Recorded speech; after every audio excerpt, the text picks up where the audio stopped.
armas, batallas y hombres que cambiaron el curso de la historia. Esto y mucho más en Bellum Artis Historia Militar.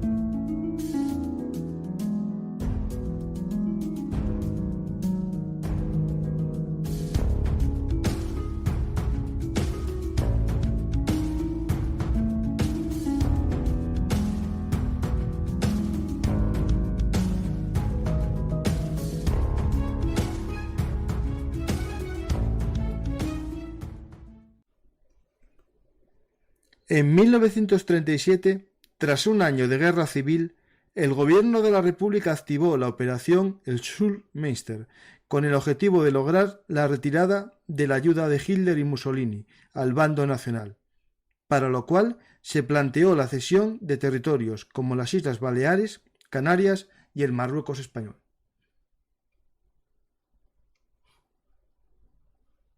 Hola amantes de la historia, soy Francisco Garzacampa y esto es Bellum Artis Historia Militar, el lugar de encuentro para nosotros los apasionados de la historia. Hoy viajamos a la Guerra Civil Española para conocer el oro de Mussolini. Sí, no me confundo, no es el oro de Moscú, es el oro de Italia, el oro de Mussolini.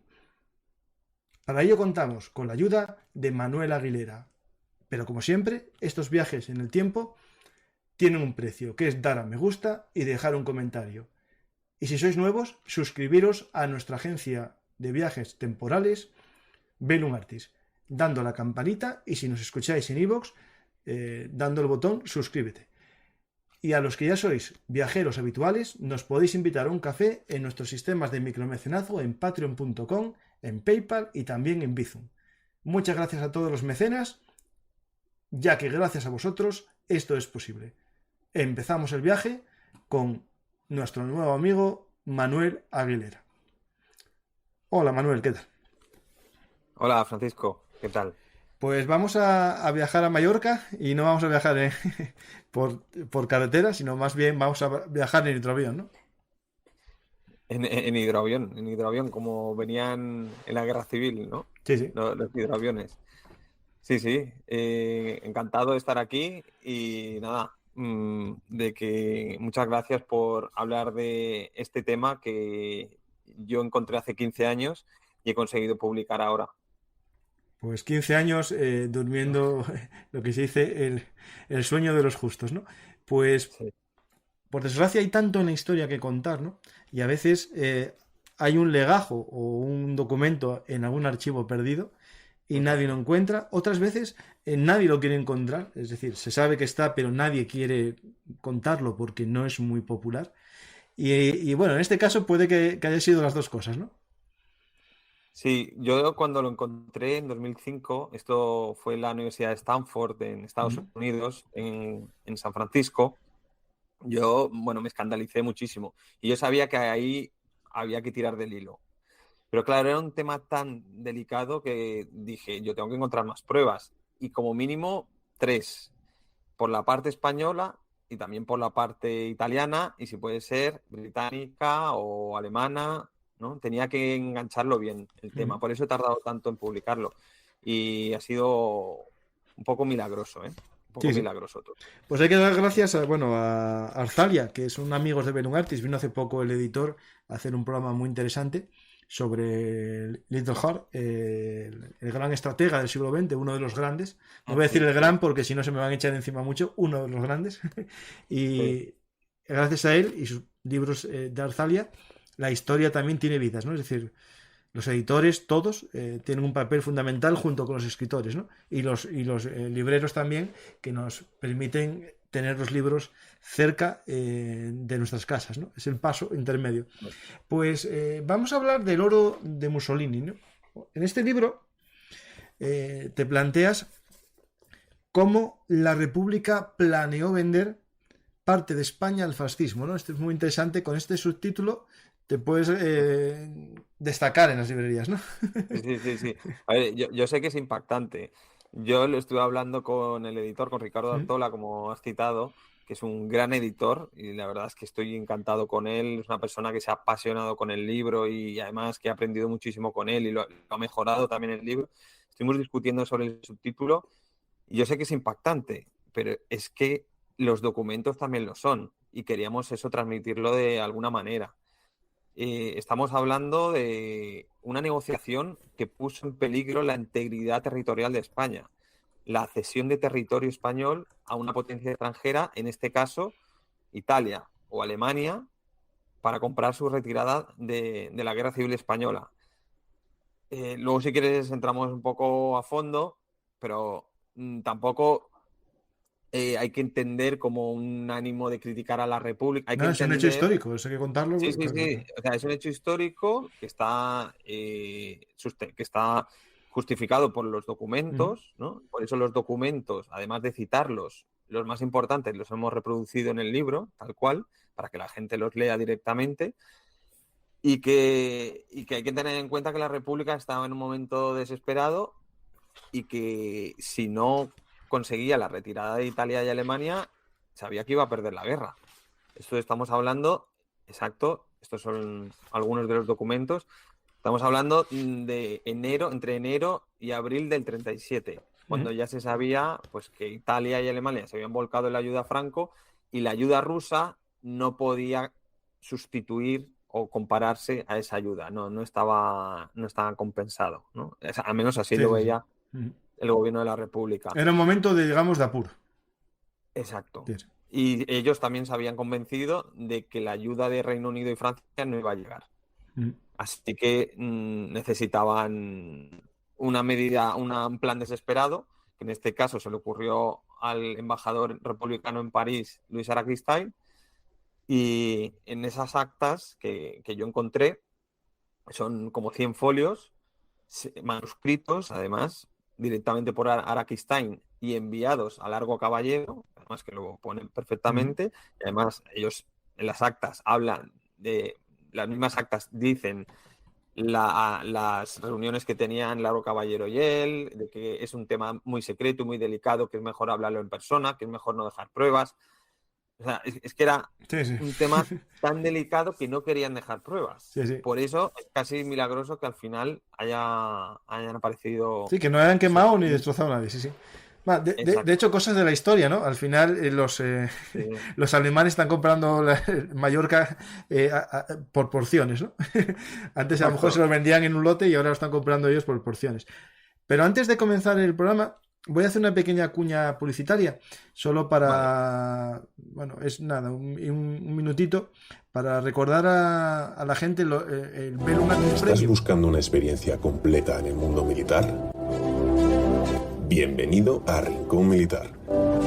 Somos la plataforma en línea más completa que existe en la actualidad para opositores, militares y curiosos de este ámbito. Con un mapa virtual que te muestra una base militar, tendrás acceso a un mundo lleno de oportunidades para mejorar tus habilidades y conocimientos.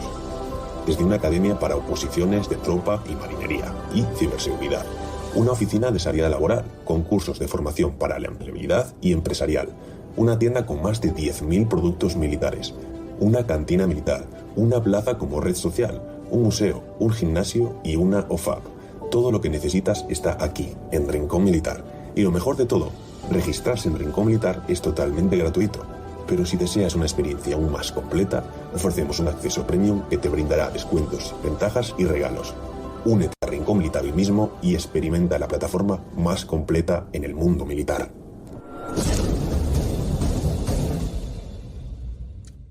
Este proyecto de Bellum Artis Premium se incorpora a la página rinconmilitar.com y si sois miembros de Bellum Artis o seguidores de Bellum Artis, si os hacéis miembros de Rincón Militar, tenéis acceso a Bellum Artis Premium con un descuento muy interesante. El código es Bellum Artis HM y solamente por 25 euros al año tendréis acceso a este proyecto que está creciendo, es nuevo y espero que crezca porque los chavales que están detrás se lo merecen y también entiendo que un pequeño rincón de Bellum Artis ahí va a dar caché, según ellos, y yo ojalá sea así al proyecto. Pues nada, no molesto más a los oyentes. ¿Estás buscando una experiencia ustedes completa en espectadores. el mundo militar? Y volvemos a Mallorca.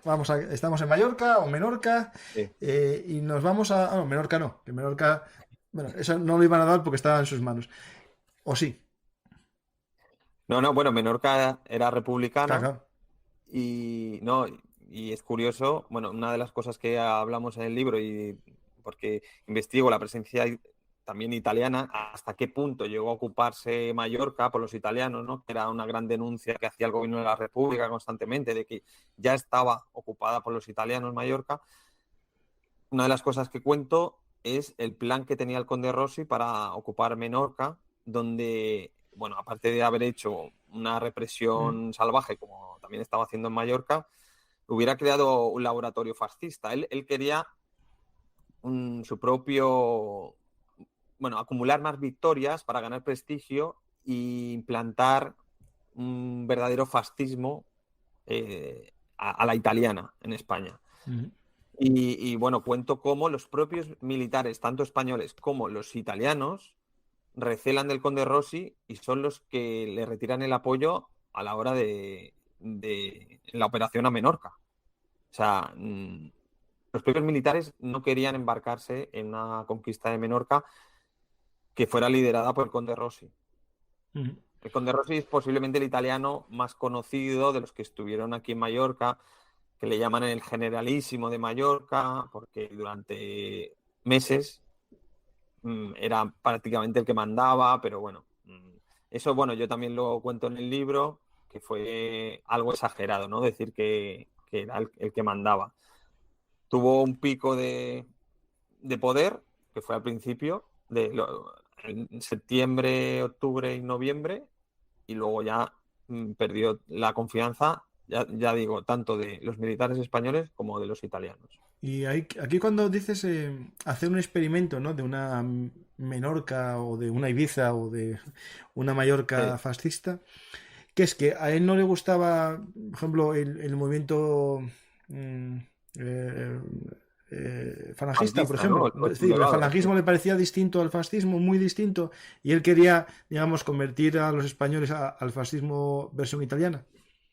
O sea, él cuando llegó a Mallorca se dio cuenta de que había un movimiento falangista, bueno, importante, pero que los que mandaban eran los viejos partidos y los militares. Y él llega a decir, en una de las comunicaciones a Roma, él llega a decir que los principales enemigos del fascismo en ese momento, para él, eran los masones y los capitalistas, refiriéndose a Juan Marc, y también a las costumbres que estaban ya arraigadas aquí de los viejos partidos y de los militares. Y él, bueno, él llega a planear incluso dar un golpe, o sea, dentro de la sublevación, él dar un golpe con la falange para que la falange ocupara todo el poder en Mallorca, y una falange además controlada por él. O sea, una falange italianizada, ¿no? Pero bueno, al final, como digo, perdió la confianza y solo tenía a la falange a su lado. Perdió la confianza de todos. Un poco para entender el conflicto, yo creo que es esencial a la gente darle una visión de las Islas Baleares durante el conflicto, ¿no? Y después ya empezamos a ver un poco cómo es esta relación República con Italia para ver cómo, qué hacemos, ¿no? Pero claro, es interesante entender que viendo el mapa, ¿no? Cuando hicimos programas de la Guerra Civil Española, básicamente todo el Mediterráneo permaneció fiel a la República, mientras que el interior y la costa atlántica, bueno, la Cantábrica no, pero la Atlántica sí, se unió a los alzados, ¿no? A los golpistas.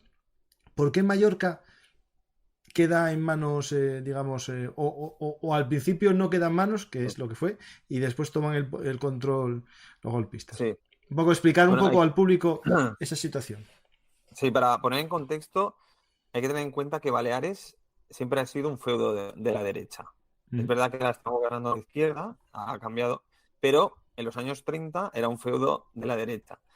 Y para que os hagáis una idea, en las elecciones de febrero del 36 arrasó, o sea, de esas elecciones que ganó la izquierda, aunque bueno, luego se ha visto que hubo problemas con algunos meses electorales y el censo y tal, pero en esas elecciones del 36 que ganó la izquierda, el Frente Popular, la derecha arrasó en Baleares. O sea, era un territorio muy conservador.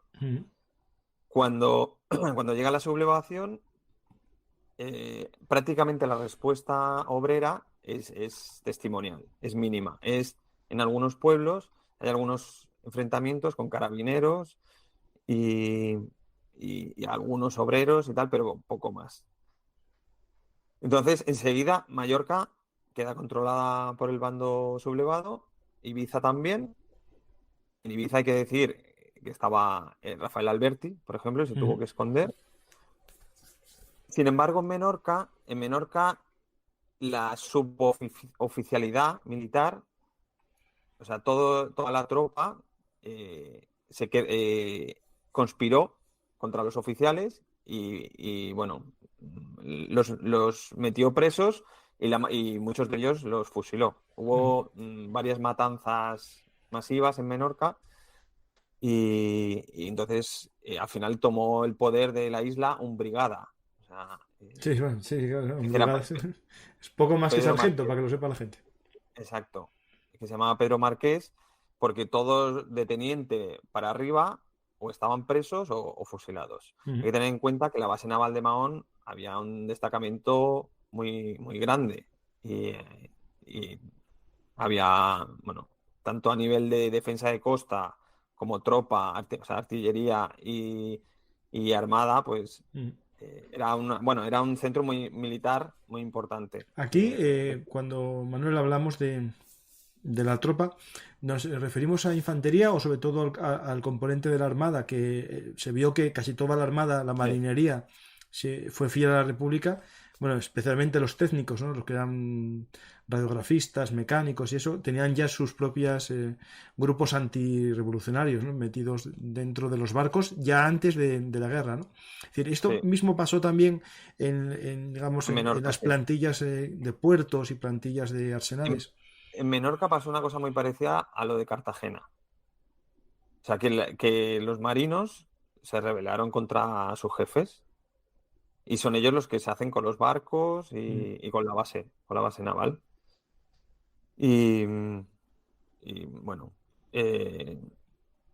eso, o sea, y luego con la infantería ocurrió lo mismo.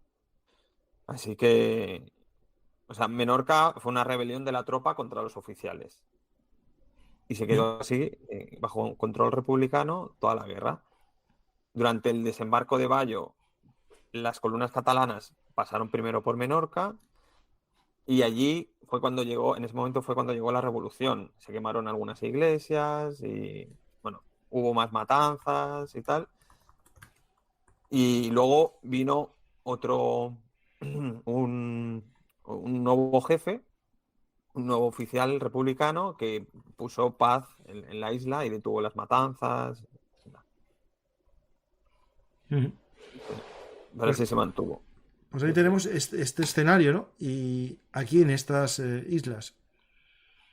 Sí, sí. Que yo puedo decir que son casi un portaaviones, ¿no? Es un lugar ideal, ¿no? Para un concepto que ahora está un poco en desuso, que es los hidroaviones, ¿no? Que Italia tenía bastante de ellos porque eran unos aviones que permitían bombardeos importantes porque eran de mayor tamaño casi en algunos momentos que los aviones digamos terrestres, ¿no?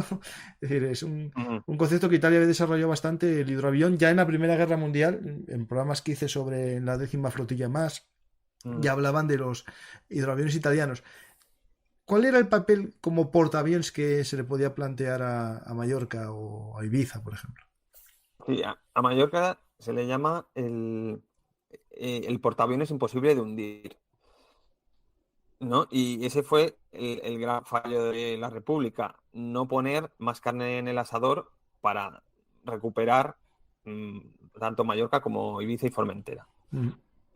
Al no hacerlo, permitieron que el bando nacional o franquista y con los italianos montaran una base aérea y marítima muy importante, que afectó tanto al suministro que recibía la República con los barcos rusos.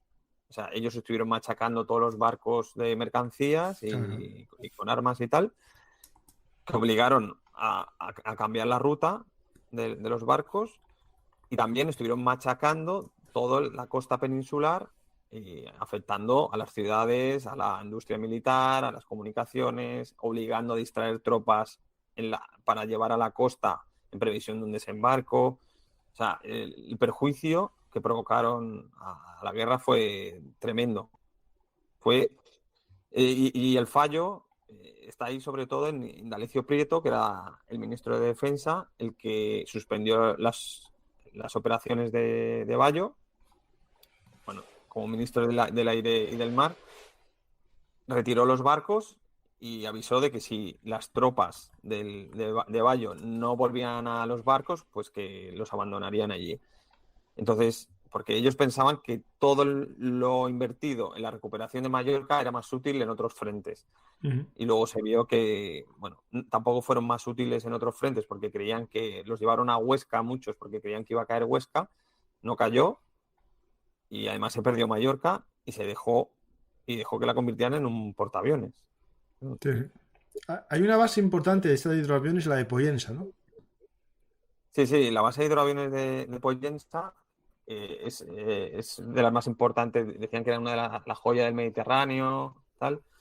Es una base que todavía existe, es una base militar, y ahí, por ejemplo, aterrizaron muchos italianos que vinieron a Mallorca en hidroavión. Es una base, es una bahía que funciona muy bien para los hidroaviones. Y además está a una distancia perfecta para comunicarse con Italia. Así que... ¿Y estas bases, digamos, italianas en Mallorca, también fueron utilizadas por Alemania o Alemania no hizo mucho uso de ellas? Sí, la base de hidroaviones de Pollensa, Alemania tuvo un destacamento de la Legión Cóndor con 6 hidroaviones y se dedicaron, bueno, que los usaron también para bombardear la costa peninsular. Los alemanes tuvieron también algunos aviones en el actual aeropuerto de Palma, en San Joan, que es un aeropuerto que construyeron los italianos. O sea que cuando vayáis a Palma de viaje y aterricéis, que sepáis, ese aeropuerto lo construyeron los italianos, a la disposición de la pista y todo, pues la eligieron los italianos. Ahora hay 2, en su momento solo había una. Y que, bueno, los alemanes también tuvieron cierta presencia ahí, pero bueno, nada comparado con la presencia italiana, tanto en barcos como en aviones.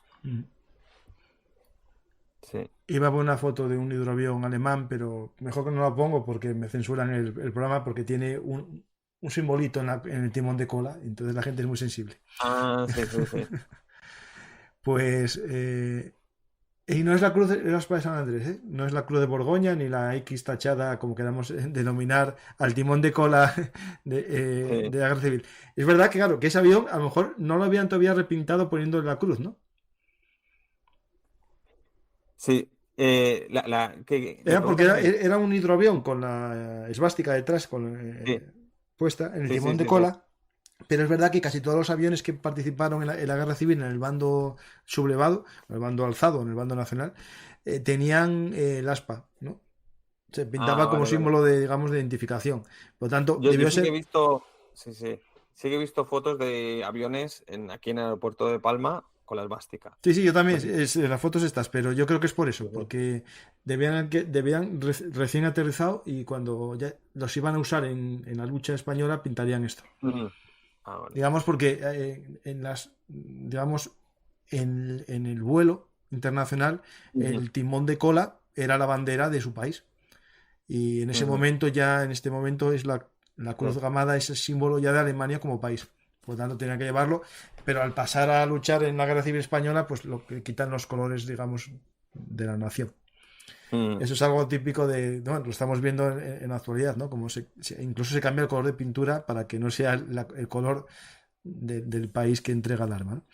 Pues vamos a ver cómo se va trajinando todo esto, ¿no? Tenemos esto aquí, Aparte hay voluntarios también luchando en la península, italianos y alemanes, y la República, como vas descubriendo tú, comienza a planear la situación de, y si me aligero parte de los enemigos, ¿no? Si a estos enemigos que vienen a difundir sus ideas, pero también vienen a ver si sacan algo, ¿no? Pues se lo doy yo antes de que se lo den los demás, ¿no?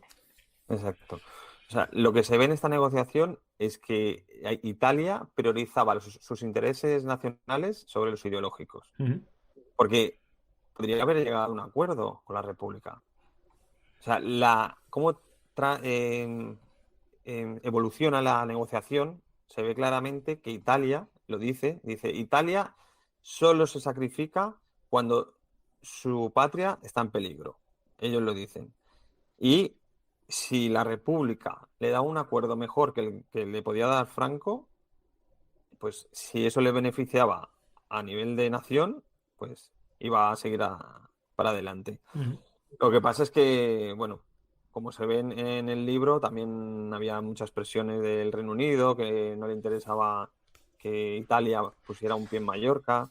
De hecho, amenazó con intervenir. Pero, bueno, si quieres podemos hablar de... ¿Quieres que te hable de la negociación en concreto? O de cómo empieza la... No, en primer lugar, ¿cómo encontraste estas actas? Lo primero, que me parece lo más interesante. Vale. Las actas, yo, mientras hacía mi tesis doctoral, que es sobre otro tema, Uh-huh. ¿no? Las luchas dentro del bando antifascista y tal, yo me fui al archivo, quería consultar el archivo Voloten. El archivo Voloten es el archivo de un historiador que se llama Barnett Voloten, que era inglés, y durante 50 años estuvo recopilando papeles y correspondencia con los líderes republicanos. Todo su archivo, que es tremendo, Uh-huh. lo vendió a la Universidad de Stanford, que es la segunda mejor del mundo. La Universidad de Stanford tiene un archivo que se llama la Hoover Institution, que compra papeles por el mundo. Y entonces hay cosas súper O interesantes. sea, literalmente Bueno, papeles, sin valorar, los catálogos de papeles, ¿no? bueno, archivos de Sí. gente que valen dinero. Tal. Bueno. Sí, o familias que tienen un archivo familiar y dicen, pues toco. Exacto. Y bueno, entonces yo conseguí una beca y me fui allí a investigar para mi tesis doctoral, y consultando el archivo Voloten vi estas actas, que se ve que Voloten en su día le había hecho copia. Vi que originalmente estaban en el Archivo Histórico Nacional, pero él les había hecho copia. Entonces yo pude ahí consultarlas. Luego las pedí las originales al Archivo Histórico Nacional. Y ya pude, bueno, cotejarlo todo y tal. Pero bueno, si no llegase por Voloten, yo nunca hubiera visto esas actas. Porque él, el historiador este inglés, se interesó por estas negociaciones e investigó y tal. Lo que pasa es que no pudo llegar a más y por eso no publicó prácticamente nada en su libro. Tiene un libro de 1000 páginas y tal. Bueno. Entonces yo dije, ostras, pues yo sí voy a seguir esa investigación. Más que nada porque yo soy mallorquín. Entonces, claro, y yo cuando leí que un espía republicano se reúne en Mónaco, nada menos que en Mónaco, o sea, es que es todo como muy de novela, ¿no? Mónaco, la guarida de piratas del Mediterráneo, por eso es independiente. Exacto. Se reúne con un espía de Mussolini, que ninguno se conoce entre sí. Entonces, yo tengo el acta que hace el espía republicano, que es José Chapiro. ¿Vale? Entonces, esa reunión, pues se ve, esta conversación está detallada perfectamente en el acta y yo la he podido reproducir para el libro. Entonces, bueno, la conversación es súper jugosa, porque de repente le dice el italiano, pues mira, si quieres que lleguemos a un acuerdo, tenemos que vamos a enviar 200.000 italianos a España, 200.000 inmigrantes italianos. Y le dice, la mitad de ellos van a ir a Baleares. O sea, llevar en ese momento 100.000 italianos a Baleares, que había 300 y pico mil personas, pues entonces era como el 20 y pico % de la población iba a ser italiana de golpe, ¿no? Ahora llega eso un fin de semana normal con avión, pero bueno. Sí. Claro, entonces el espía republicano le dice, pero ¿dónde van a vivir estos italianos? O sea, ¿y dónde van a trabajar? Y dice, no puede asumir ese territorio, no puede asumir 100.000 personas de golpe.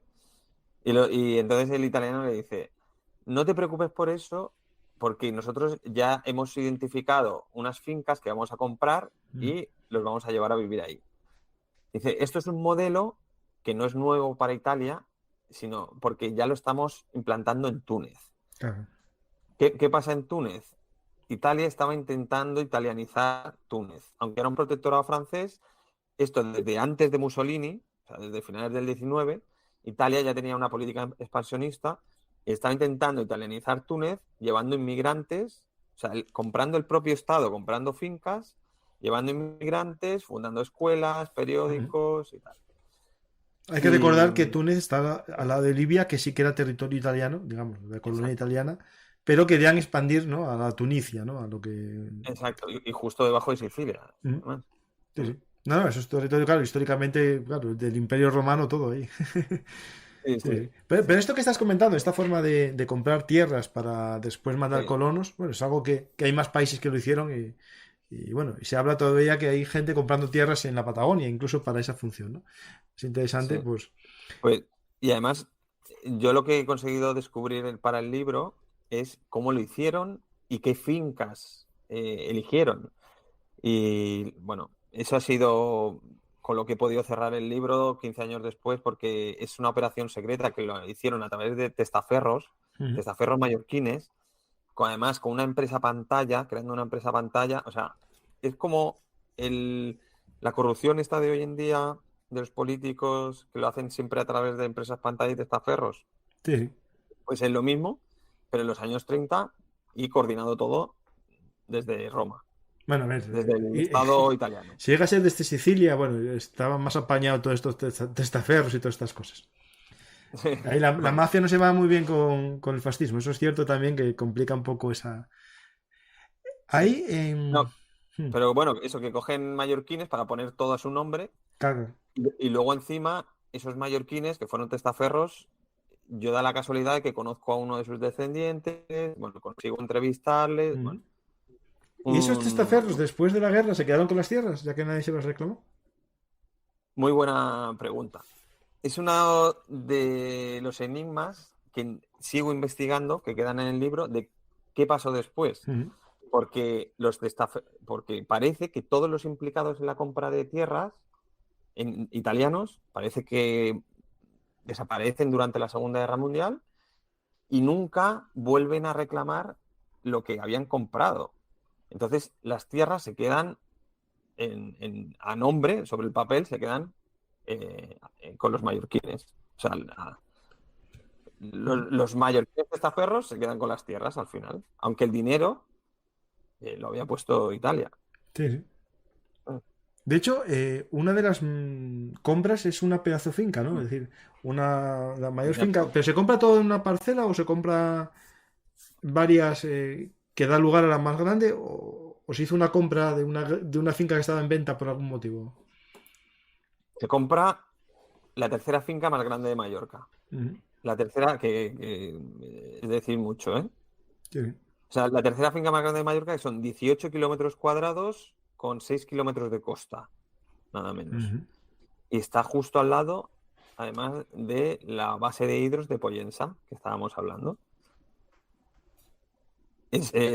Intentaron comprar también la península de Formentor, que es uno de los picos estos que tiene Mallorca, también al lado de Pollensa, pero al final decidieron que no, porque desde el punto de vista agrícola era complicada, cuando hoy en día, bueno, tiene un valor incalculable. Claro, pero en aquella época lo de los veraneantes y todo eso no estaba todavía como algo muy pensado el tema. Entonces, claro, la idea que tienen los italianos es un poco hacer de la bahía de Pollensa su base, ¿no? Su base, aunque no comprasen toda la isla, en este momento no es comprar toda la isla, pero sí que se va viendo como que van asegurando la bahía de Pollensa, por un lado, yo creo, ¿no? Desde mi punto de vista. Para si ganaba la guerra a los que apoyaron, que le cediesen temporalmente a lo mejor esa isla como una base. Esa isla no, esa parte, esa península, esa bahía de Pollensa donde está la base. Bueno, ¿o no te han pensado pedírselo a España? No, esto era, bueno, digo que estaba al lado de la bahía de Pollensa, la finca que compraron, que es la Albufera. Pero no, ellos, la idea que tenían ahí, que yo he encontrado el plan, era construir casas y llevar colonos. Y además iban a llevar de colonos a exlegionarios que ya habían estado en Mallorca, que ya conocían un poco la zona, el idioma y tal. Y además que les daban confianza. O sea, y todo esto aparece en el plan. Y lo que quieren crear ahí es, bueno, seguir con el modelo de Túnez, intentar un poco aumentar su influencia, porque hay que decir que cuando compran la finca, es en el año 38, cuando ya han fracasado las negociaciones con la República. Entonces, ellos ya saben que no van a comprar, o sea, que no se van a quedar con toda la isla. Eso ya lo saben, que va a ganar Franco la guerra, pero a pesar de ello, siguen comprando la finca para llevar colonos de manera secreta y aumentar su influencia. Me llama la atención en el mapa este que me pasaste, el nombre Sí, que pone Sociedad Celulosa Hispánica. sí. ¿Es una papelera o no tiene nada que ver con una papelera eso de celulosa? No, eso es una fábrica, bueno, era una empresa supuestamente dedicada a la fabricación de papel, Eso. pero era una empresa pantalla que crearon para comprar la Albufera. Ujú. O sea, es una empresa creada por los italianos cuyos dueños eran testaferros mallorquines que compró la finca, pero el dinero lo pusieron los italianos, Sí, que sí. les costó, para que te hagas una idea, 18 kilómetros cuadrados les costó 5 millones de pesetas. Bueno, en aquel momento era bastante dinero, ¿no? O sea, yo entiendo. Sí, sí. Sí, sí, millones Era de dinero, pesetas de pero aquella era. hoy costaría cientos de millones de Sí, sí. euros Sí, porque esa aparte finca. ya en sí el dinero que sube de valor, pero hay más la especulación. O sea, ahí ya me lo Sí. imagino. Sí, el testaferro estará aplaudiendo con las orejas la familia. Esto en vez de ser Sí, el típico melonar convertido en urbanización, es el típico regalo italiano convertido en urbanización. exacto. Pues, y entonces la República al final, ¿qué logra Sí, o cómo negocia esto que, claro, estamos viendo el plan B, esto es el plan B, esto lo compró porque no me lo regalaron, ¿no? exacto, Pero exacto. aparte de estas negociaciones que encuentras en el primer informe, ¿qué más pistas hay? ¿No? Es decir, Mm, sin contar todo el sí, libro, porque la gente tiene que leerse el libro, pasa hasta aquí todo, el oro de Mussolini. exacto. Quiero decir, aquí venimos a contar el libro, pero no hacer spoiler completo. Pero un poco, ¿qué pasos fuiste dando para esto que puede ser, así me entiendes, no digo una fake, pero algo que puede ser bueno, una charleta entre tú y yo, que Mm. éramos, bueno, italiano y español, y bueno, se toma acta, ¿no? Pero no llega a ser nada más que unas ideas felices, ¿no? ¿Cómo se pasa de eso que puede ser nada más que una idea feliz a un plan? Es decir, que hay un plan real, una operación para poner fin a la guerra de esta manera, ¿no? Exacto.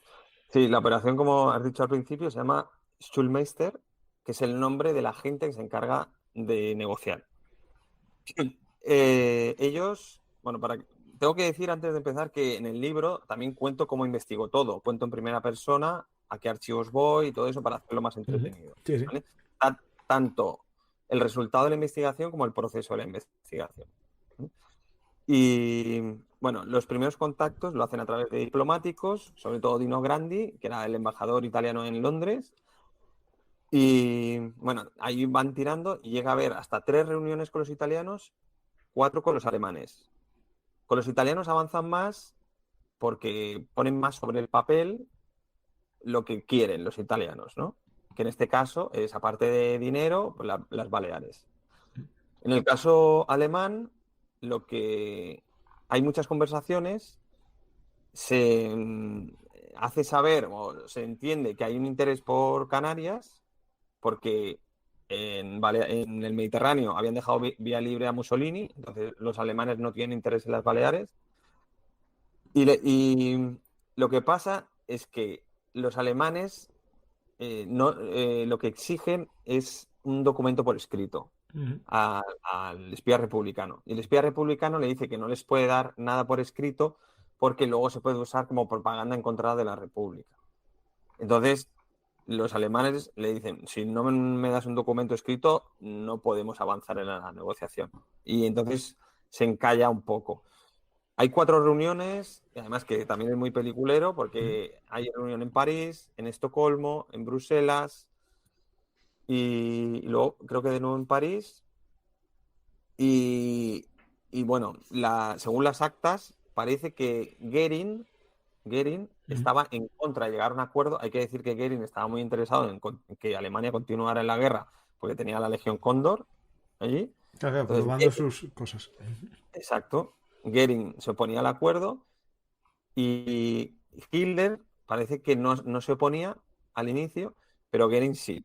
Entonces, es curioso que hay una cosa que yo no la llego a afirmar en el libro, pero que es una sospecha que yo tengo, porque la última reunión con los alemanes es el 20 de abril, 6 días antes del bombardeo de Guernica.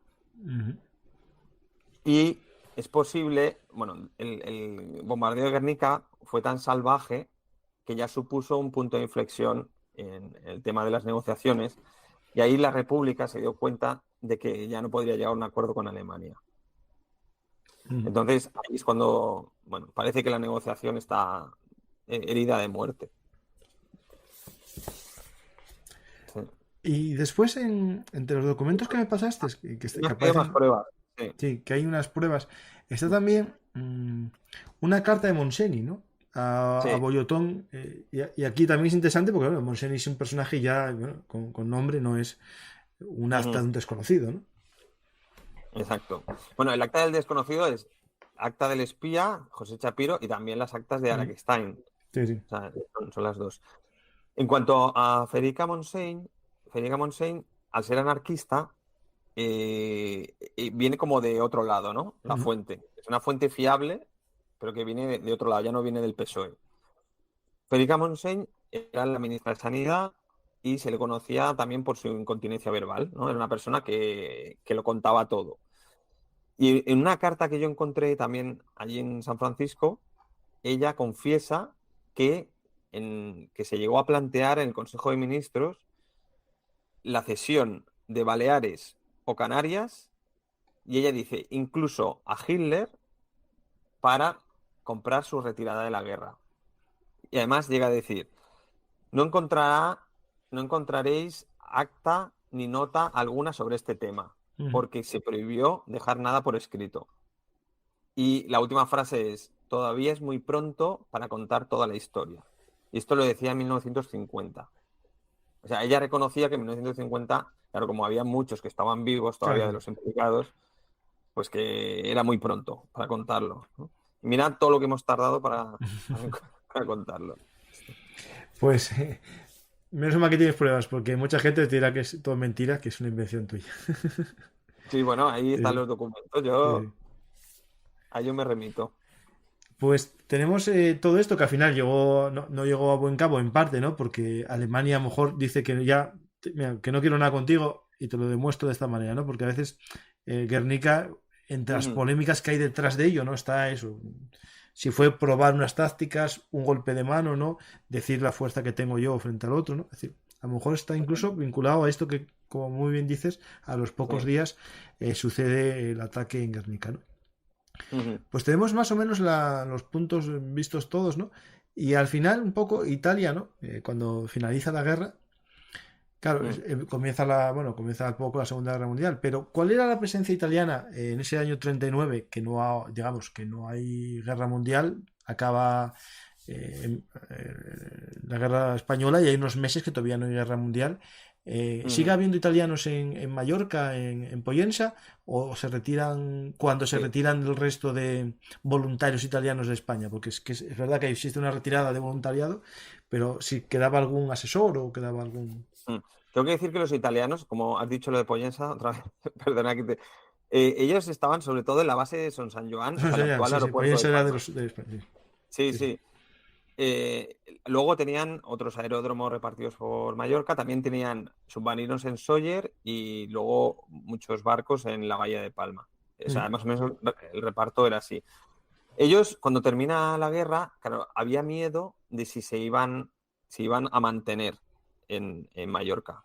Y una de las cosas que yo también cuento en el libro es cómo Mussolini mintió tanto a Franco como a la diplomacia europea, diciéndole que él se quería marchar de Mallorca justo cuando terminara la guerra, porque él en privado esto hay documentos que lo demuestran, que esto lo han sacado otros historiadores.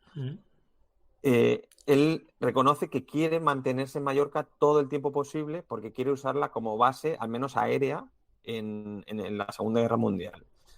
Porque si tiene esa base aérea, él puede cerrar el Mediterráneo occidental, puede cerrar el estrecho y puede cerrar toda la conexión de Francia con África.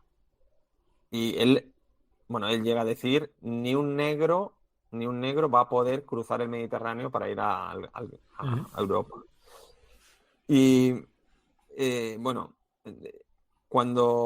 aunque él reconocía eso, cuando llega al 39, Franco le insiste en que se tiene que marchar y Reino Unido también. O sea, Francia también, pero sobre todo Reino Unido. Yo he encontrado hasta 20 contactos del Reino Unido con Italia en los que le exige que se vaya de Mallorca a través de contactos directos diplomáticos, de embajadores, ministros, incluso el primer ministro inglés. Y Francia también amenaza, incluso se plantea varias veces intervenir para sacar a los italianos. Entonces, la guerra termina en abril del 39, en junio del 39 se marchan los últimos italianos. Y hay que decir que justo es cuando empieza la invasión italiana de Albania, donde van a necesitar toda su aviación. Y bueno, también tengo testimonios de fuentes italianas y tal que hablan que se lamentan de que los italianos, los aviones que tenía Italia en España eran todo lo que tenía. Entonces, por eso también pide que vuelvan todos porque lo necesita para Albania y luego para la guerra europea también. Perfecto. Pues así se entiende perfectamente que no consiguieron sus planes ni con unos ni con otros, ¿no? Pues, exacto. Por suerte para... Pero bueno, algunos legionarios sí que se quedaron a vivir porque tuvieron relaciones con mallorquinas. Ellos crearon algunos problemas porque los mallorquines eran muy recelosos porque se llevaban a todas las chicas. Y claro, ellos iban de uniforme, eran italianos, eran exóticos. Entonces, cuando terminó la guerra, si alguno se licenció, se quedó aquí a vivir y se casó con una mallorquina.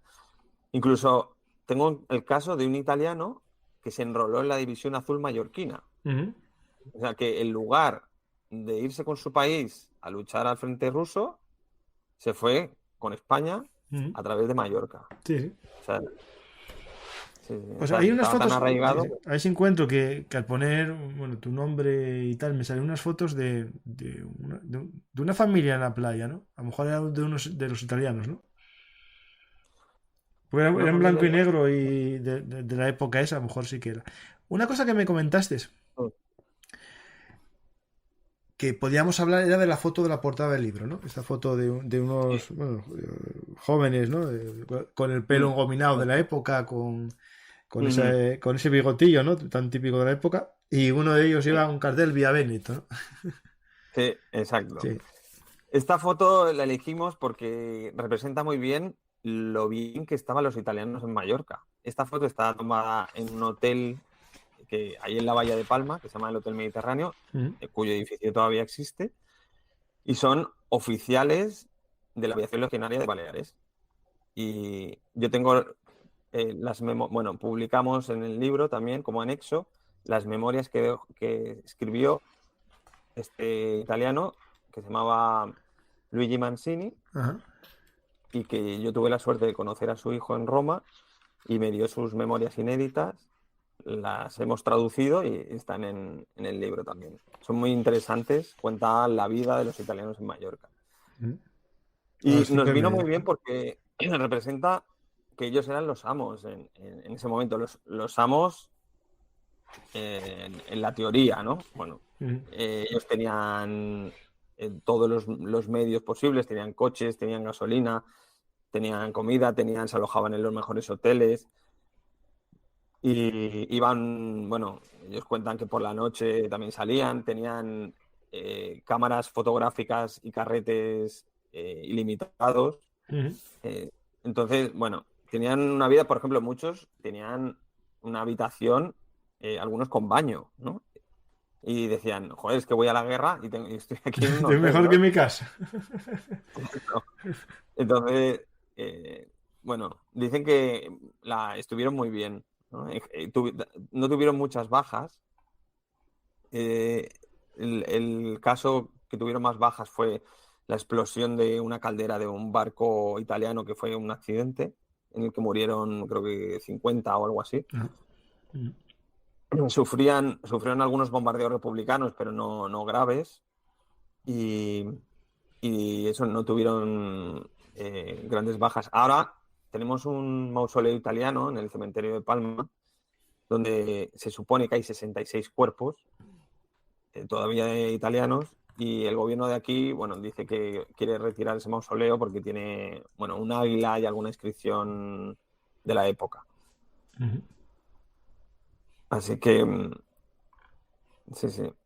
Bueno, llegaron a tener hasta algún monumento de Mussolini y tal aquí. Estoy buscando una foto del mausoleo este. Mm. Si pones italianos cementerio de Palma, Sí. verás el mausoleo. No, salir ya me sabía. Bueno, el águila no es de Mussolini, ¿eh? O sea, el águila, para el que no lo sepa, es de Micayo Mario, el tercer fundador de Roma, que fue el que incorporó el águila a las legiones romanas. Vale, vale. No, es que a lo mejor no lo sabes, es mi libro, el único que escribí por ahora, sobre Cayo Mario, Sí. y es el culpable de que el águila sea, digamos, el símbolo de todo. De todos, ¿no? Sí, sí. Mira.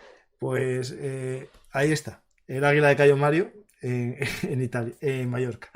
Pues vamos a ver, Manuel, si hay alguna pregunta del público Vale. porque más o menos ya dimos todo lo que, digamos, la explicación y abrimos el interés de la gente que profundice en parte de la historia de España, pero especialmente, ¿no?, en esta historia de Mallorca, que es muy interesante. Y si quieres un día hablamos de tu libro, El desembarco republicano, para, digamos, liberar o recuperar Mallorca. Y también me parece muy, muy interesante.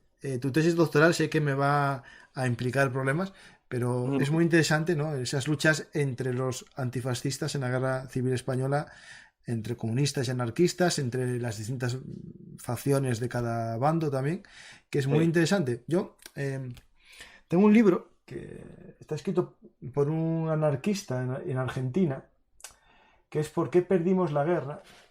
Es que no sé, lo tengo. Es de Almuzara, y cuenta un poco la versión de un anarquista de cómo la República perdió la guerra, en parte por las divisiones internas. Alguien dirá, claro, un comunista dirá que es culpa de los anarquistas. Sí, ese no será el de Abad de Santillán, puede ser. Pero es que él no era argentino, él, ¿eh? No, vivía en Argentina, se publicó en Argentina. Se publicó en Argentina, pero igual... Era español, era español. Sí. Sí. Espera, ¿eh? Sí, no, ese libro es muy interesante. Bueno, ese libro pone a caer de un burro a casi todos, menos a los anarquistas. Sí. Sí, no, fue muy útil para mi tesis. Bueno, si lo conoces tú, es el de Almuzara, ¿no? Sí. Pues es ese.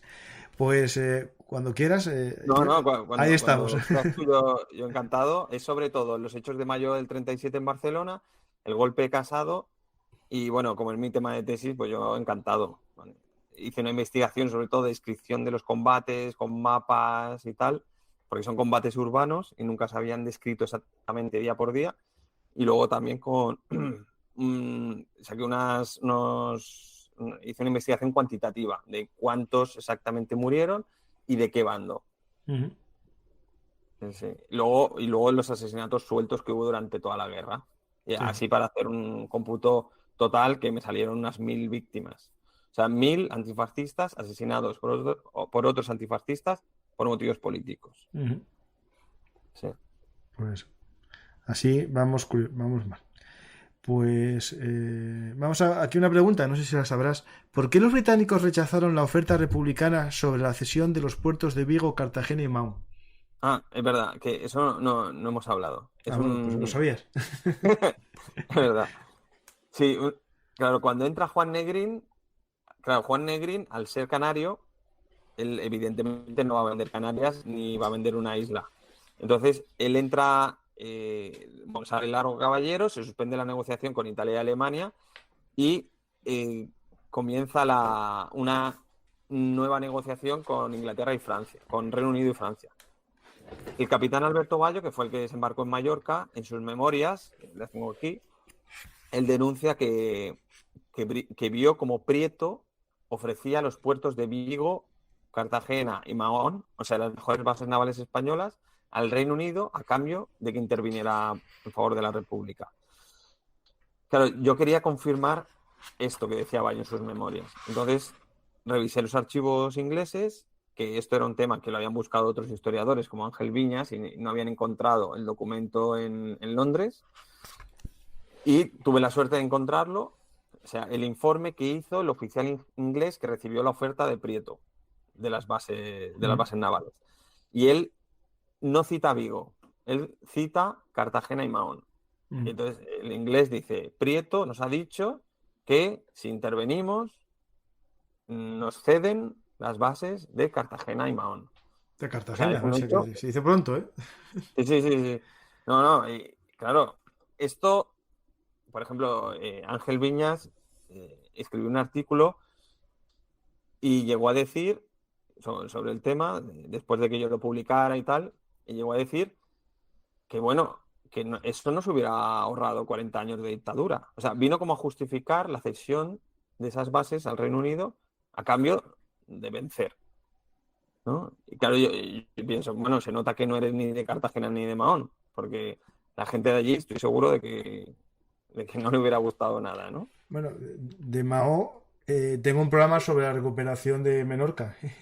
El que quiera conocer un poco que los menorquís ya tuvieron una relación con los británicos, les recomiendo que vea el programa que estemos juntos, que tenemos ahí sobre Menorca.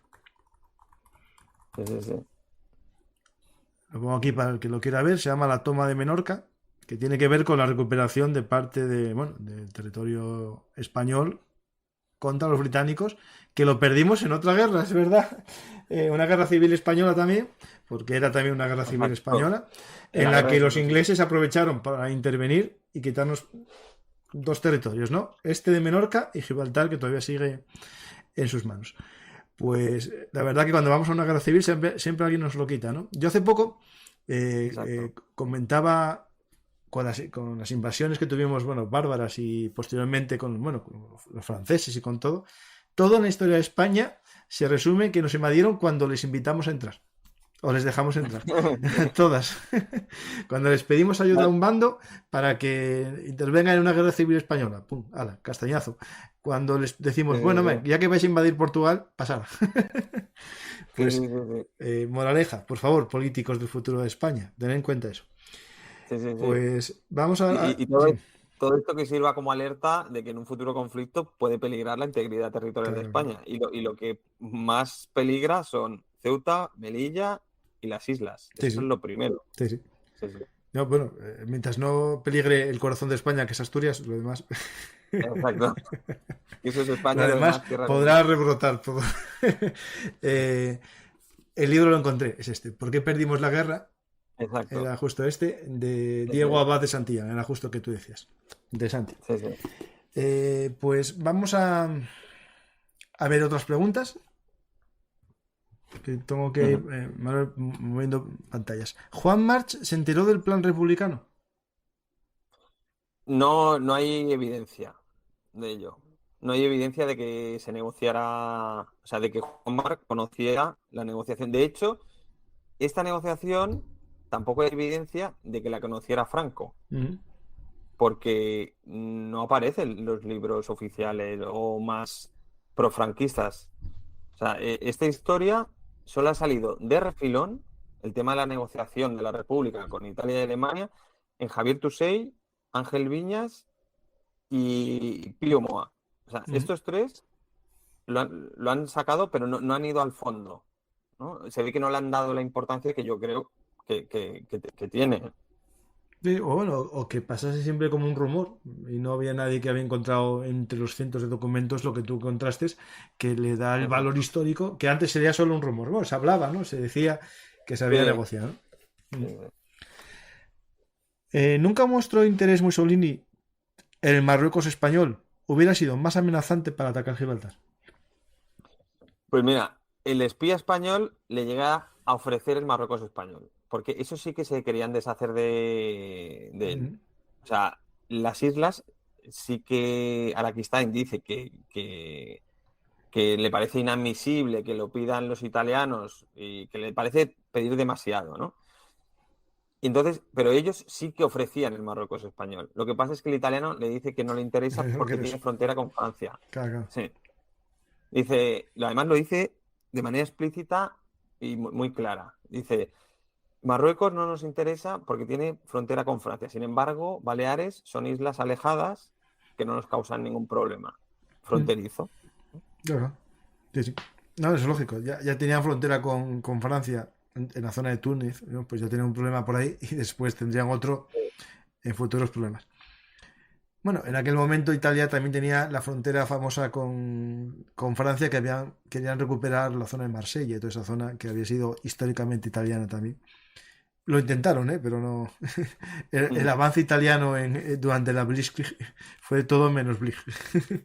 Exacto. Pues vamos a ver si hago una pregunta más. La gente. Es un tema complejo que nadie conoce también. Entonces las preguntas. A ver Sí, si sí. tengo alguna más por aquí.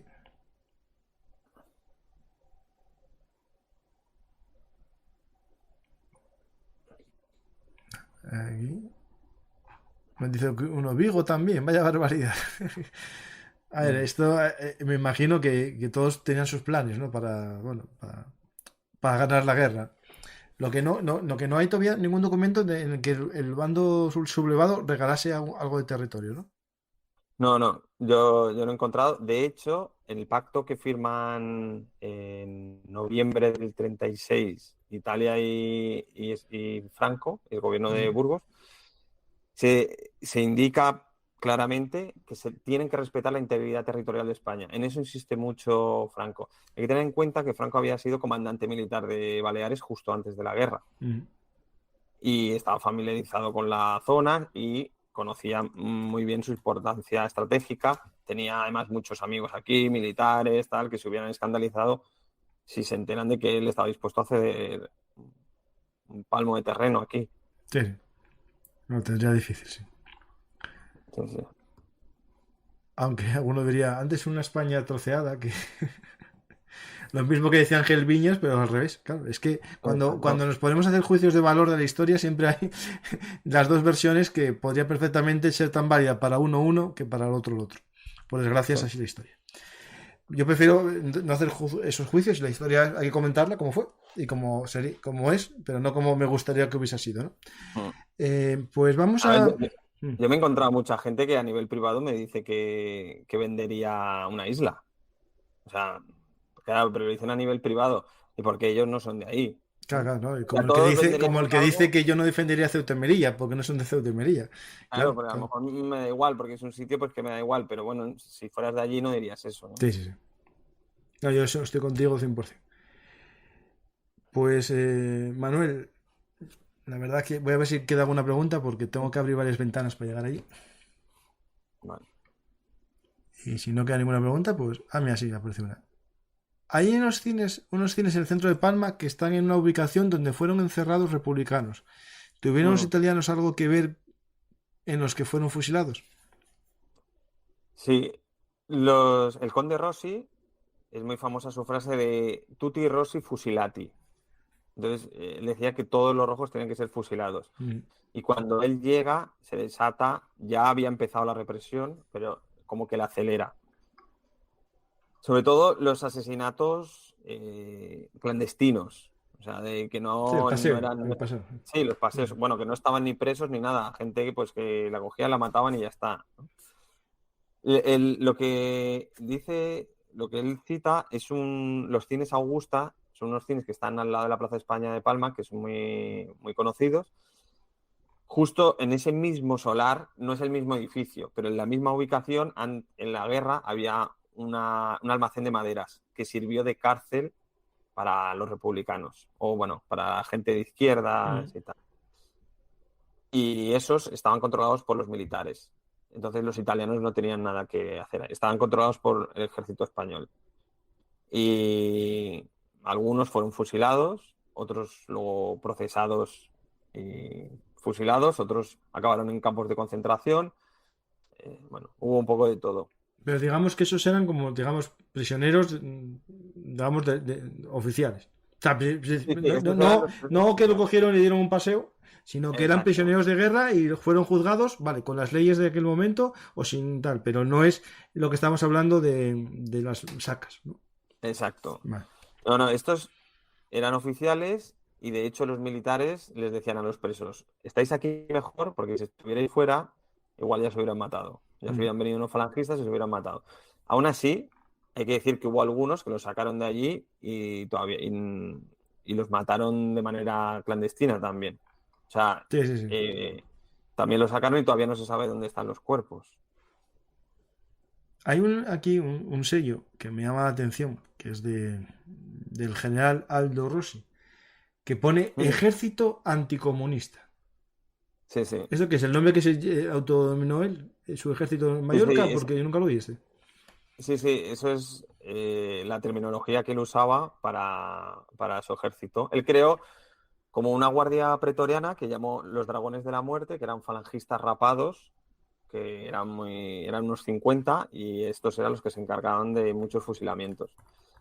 Y luego se inventó un término que él llamó ejército anticomunista, Mm. pero que ya te digo que todos los documentos revelan que tanto Juan Marc como los militares españoles, los líderes de partidos de derechas y los militares italianos recelaban de Conde Rossi porque era como muy teatrero y además habían matado a tanta gente de manera salvaje que no creían que les daba mala fama.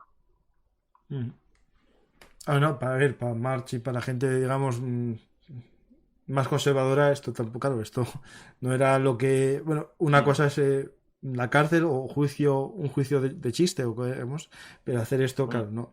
Entiendo que aquí es que es como explicarlo sin que se me tire la gente encima, pero eh, el aspecto revolucionario que tenían este Rossi y otros choca con el conservadurismo. Es decir, aunque alguien nos llame fascista, lo que sea, Exacto. tienen tildes Sí. revolucionarios porque, claro, yo siempre digo que los extremos se tocan, ¿no? Es decir, esto es un mundo circular, no es una línea que vaya uno para la izquierda infinitamente, otro para la derecha, sino que es una especie de círculo y los Ujú. extremos se pegan mucho, ¿no? Es decir, los revolucionarios. Sí. Una cosa que yo he visto también en los documentos italianos es que los fascistas critican el clasismo de la sociedad mallorquina. Claro.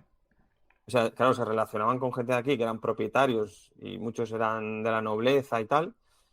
Y esos fascistas tenían como más conciencia de clase obrera Ujú. y odiaban a esos clasistas que se creían más que los demás, a los que había que tratar de usted, de señor no sé qué, que pase usted. Y los fascistas estaban en contra de eso. Ellos querían, se ven los documentos, poner el foco sobre los militares y los trabajadores, que esos eran los verdaderos productores y defensores de la Sí, patria, sí. y no esos vividores que tienen mucho dinero y que tienen un título y no aportan nada. Sí, sí.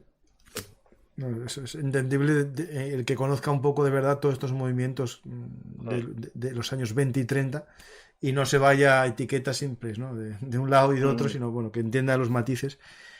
sí, Muy interesantes todos. sí, sí. Pues Manuel, muchas gracias, la verdad que ha sido un placer. De hecho, hay una pregunta que podemos poner de colofón, una que hacen en el chat ahora mismo, que es que si hubiese sido Mallorca italiana, la hubiesen invadido en la Segunda Guerra Mundial, ¿no?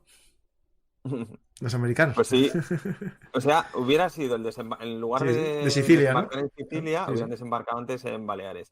De hecho, otros investigadores han encontrado planes ingleses para desembarcar en Baleares antes que en Sicilia. Lo que Mm. pasa, bueno, para crear ahí una base para luego saltar. Pero, y de hecho, los ingleses llegaron a fotografiar Mallorca y son las fotos aéreas más antiguas que tenemos de Mallorca, Mm. las inglesas. O sea, gracias a esa preparación de un posible desembarco, Mm. tenemos unas fotos aéreas que son del año 41, 42, o algo así. Pues perfecto, ahí tenemos Y, ya. entonces, las islas hubiera sido como el primer capítulo de la Segunda Guerra Mundial en España. Sí, seguro. Pues, Manuel, muchas gracias por desvelarnos parte del secreto del oro de Mussolini, que está en tu libro. También me interesante estas memorias, que a mí me gusta leer memorias que partiendo siempre de que es un relato subjetivo de una persona que vive la historia, ¿no? Pero él la vivió de verdad y es interesante siempre. A mí me gustan mucho los libros meter siempre o leer, ¿no? Trocitos de personajes anónimos o con nombre, pero no grandes personajes, o incluso grandes personajes que cuentan su vivencia de un hecho histórico, ¿no? A mí me parece que eso es algo que en la historia, en la gran historia, es necesario, contar a veces la pequeña historia. Hoy tuve una entrevista con Michael Booth, que invito a la gente a ver la entrevista. Fue mi primera entrevista internacional en inglés con un traductor. Espero que a la gente lo vea. Michael Booth es uno de los directores de documentales más famosos de la BBC y tiene un libro que se llama La historia de China, que aquí nos cuenta un poco de qué va ese libro y reflexiona un poco también sobre China. Pues hoy eres el que pone el colofón a una tarde histórica en Bellum Artis, porque hicimos el primer programa, digamos, internacional, no de América, sino internacional, digamos, en lengua no castellana o española. Pues muchas gracias, Manuel, y estás invitado. Ahora, al acabar, vemos fechas para hacer uno de los programas de los que estuvimos hablando. La gente puede decir de qué quiere que hablemos, si las luchas entre antifascistas o el desembarco de Badio allí en tu tierra, en Mallorca. Pues espero que te haya gustado. A mí me gustó mucho este viaje para conocer la Mallorca italiana y el papel de este oro de Mussolini.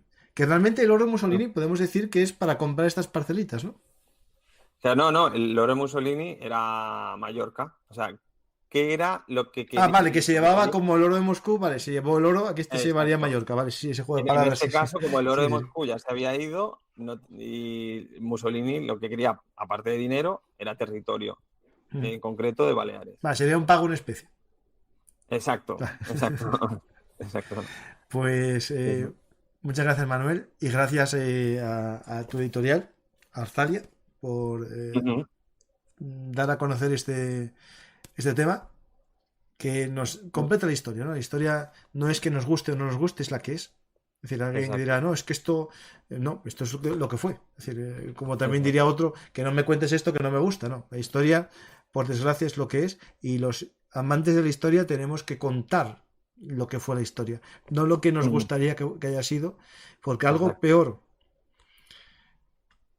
que eso es cambiarla para que sea lo que es ahora, lo que tú quieres que sea, ¿no? Es decir, a mí el presencialismo y la subjetividad completa al tratar la historia me parece lo más problemático que se puede hacer. Yo por eso intento, bueno, dentro de lo que hay, que partiendo de que nadie es imparcial, 100%, pero sí hay que ser honesto, ¿no, Manuel? Eso creo que es importante. Exacto. Pues muchas gracias. Si quieres decir algo al público como despedida. No, que bueno, quiero decir que el libro lo he escrito de manera que sea muy entretenido, por eso cuento mis viajes por los archivos y tal, cuento muchas cosas personales para que la gente se ría y tal, y nada, y si me necesitan, yo tengo un blog también, que tengo mi correo ahí puesto, en blog Manuel Aguilera Povedano, pues encantado de atender a quien quiera.